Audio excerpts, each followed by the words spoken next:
Hey you guys, so you saw by the name of this title, this is a little bit of a different type of video. The reason why I rarely sit down and do like a sit down video talking about what I'm learning or what I feel like God's teaching me is because the more I read my Bible, the more I pray, the more I talk to other Christians and listen to sermons, the more I realize I just have a whole lot more studying to do before I feel like I'm at the point where I could present something in a lot of different areas and know that it is 100% accurate and that I'm not leading anyone astray. And yet today's video is going to be a little bit different. It is going to be talking about my relationship with Christ.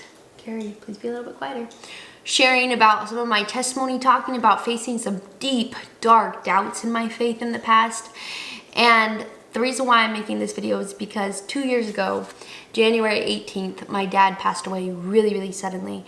And wow, it changed my faith forever. And I believe for the better, but it definitely changed my faith.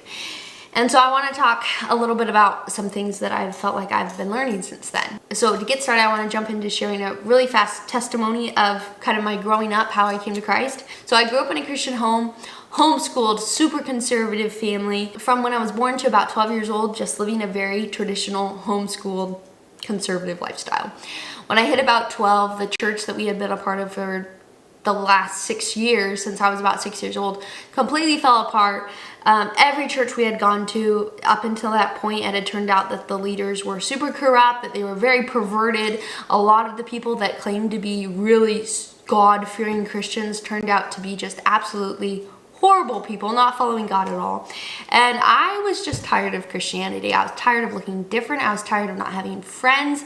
I was tired of people looking at us strangely when we went to the store because we dressed differently, and I was just done.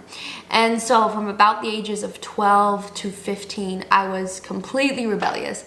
And while maybe if you looked at me, you wouldn't have guessed it because my parents were pretty strict, I had no desire to follow God. I had no desire to respect my parents. I had no desire to do what was right. I wanted to be bad so badly. I loved sin so much, and sin impressed me a great deal. So when I was about 15, I can't even to this day pinpoint all the ways that God used different people, used different situations, but he completely turned my heart around and I chose to follow him. And so it was like this 180 switch where all of a sudden I wasn't so impressed by sin anymore. And I wanted to get baptized and I respected my parents again, and our relationship was just completely transformed. And through that, I saw some really cool things with God just removing certain very deep-rooted sinful desires I had and completely taking them out of my life. And it was really crazy. It was a cool experience. So from about the ages of 15 to 2 years ago, my life was just fairly normal, following God, working on improving, trying to become more Christ-like to some extent, got married, had a baby, and things were going well. And then January 18th, 2020, my dad passed away really suddenly. He had a major heart attack, and it just threw my faith into a total spin. So it was so weird because on one hand, I was experiencing this peace that passes all understanding in a way I had never experienced before. I was experiencing the fatherly love God has for his children in a way I had never experienced before. And so in many ways, God felt more real than he ever had before. I had this tremendous peace. I had this tremendous hope. I had no doubts that God had let my dad die for a reason. He had a good purpose behind it. I was not at all worried that an accident had happened. I knew God had a good reason for this. I had absolute trust in that. And yet, this is so weird because I don't know how these two things can exist and be so real at the same time. But on the other hand, I just completely fell into this ocean of doubt about whether Christianity was true, about whether God even existed, about how to even know if the Bible is the truth about him, if he does exist. And so I just had all of a sudden so many questions that I always had thought I had the answers to, and I had always assumed I had known the answers to, and I found the answers that I had were not satisfying me at all. How do we know where we go when we die? Why are there so many miracles in the New Testament that we don't see nowadays? Why is it that people from every single religion have their experiences with God that they give you for why they think their religion is true? Why is it that every single religion tells you have to just have faith and believe it and don't question it and don't doubt it? All of a sudden, all these things I thought I had that were great evidence for why Christianity was true, it was like they had all these holes in them. And I saw all these ways my thoughts weren't consistent and didn't follow logically. I wanted the evidence for why I could have faith that the Bible is real. No longer was just the faith enough. I needed the evidence, because Christianity shouldn't be blind faith. And for the first time I realized God is a big enough God. I shouldn't be afraid to bring my biggest, darkest doubts about him to his feet. And he's big enough, he can answer them. And the Bible's big enough. If it's real, if it's true, it won't fall apart when I voice these questions and concerns to it. It was really humbling, because I thought, I've been a Christian for 6 years. I've seen God work in my life. I've seen God change my heart. I've seen God do a lot of really amazing things. How can I have these doubts now that my faith is real and true and that the God of the Bible is real? And so it was super humbling, because I thought I was so far past that point. And I didn't feel very comfortable telling many people, because I was afraid that they might be worried for me. Like, oh, Sarah's trying to find an excuse for why she can just do what she wants now and she doesn't have to follow the Bible. So I just started praying and earnestly begging God to answer these big questions that I had, that I did not have solid answers for believing. Contradictions that I saw within the Bible that didn't make sense if the Bible was the Word of God. Like, so many different things. Why don't Christians agree?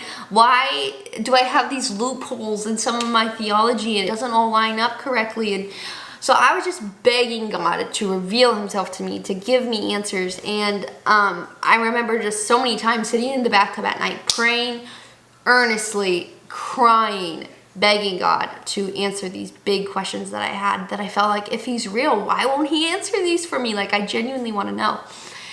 So over the next 5 months after January, I was just in the Bible so much. I was praying so much. I was listening to hours and hours of debates from different worldviews and debates from evolutionists and creationists about why we're here, what we're doing, how we were created.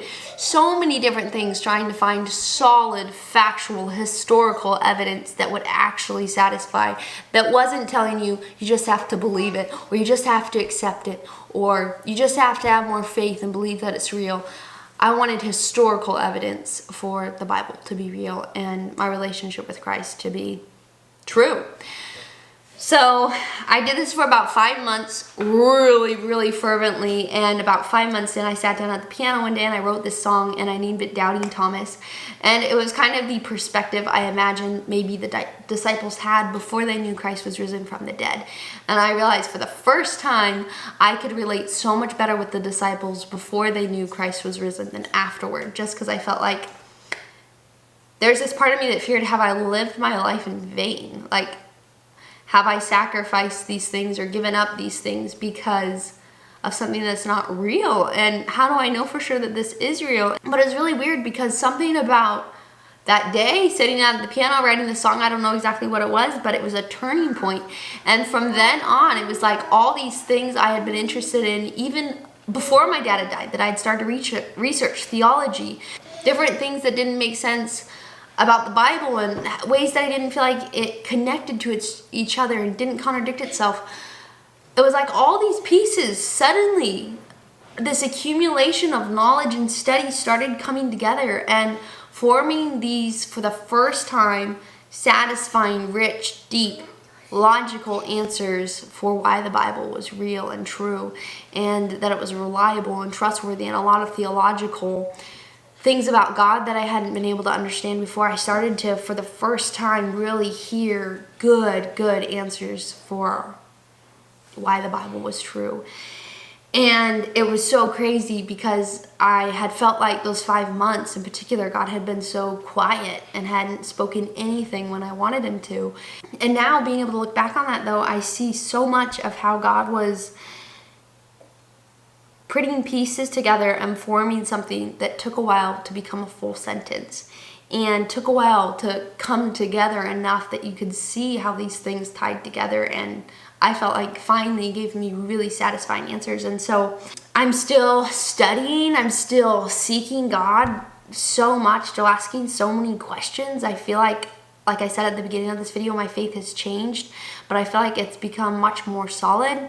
And now looking back, I see that before my dad had passed away, had someone genuinely seeking the truth come to me and ask me a lot of these questions. Now, as a seeker myself, I see how unsatisfying my answers would have been that I would have given then. And I just think I can relate a lot better now to, I know the Bible's true, I know Christ is real, I know that I'm saved, but that doesn't mean I have it all figured out. There are so many things I'm still trying to figure out myself. So while in a way I feel much more broken and much more like I realize so much more all the things I don't know yet, I also feel like by God's grace I'm a much better tool now than I used to be, and maybe hopefully I'm more humble now about certain things before that I just thought were so obvious.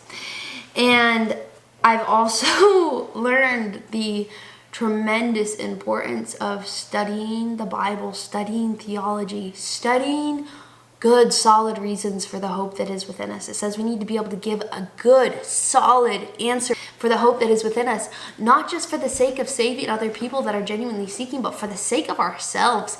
I learned so much that when you go through a hard time, if you have a lot of contradictions in the way that you read the Bible, if you have a lot of kind of questions that you've stuffed down, those are going to cause some serious problems in your faith being solid and grounded when you go through hard times.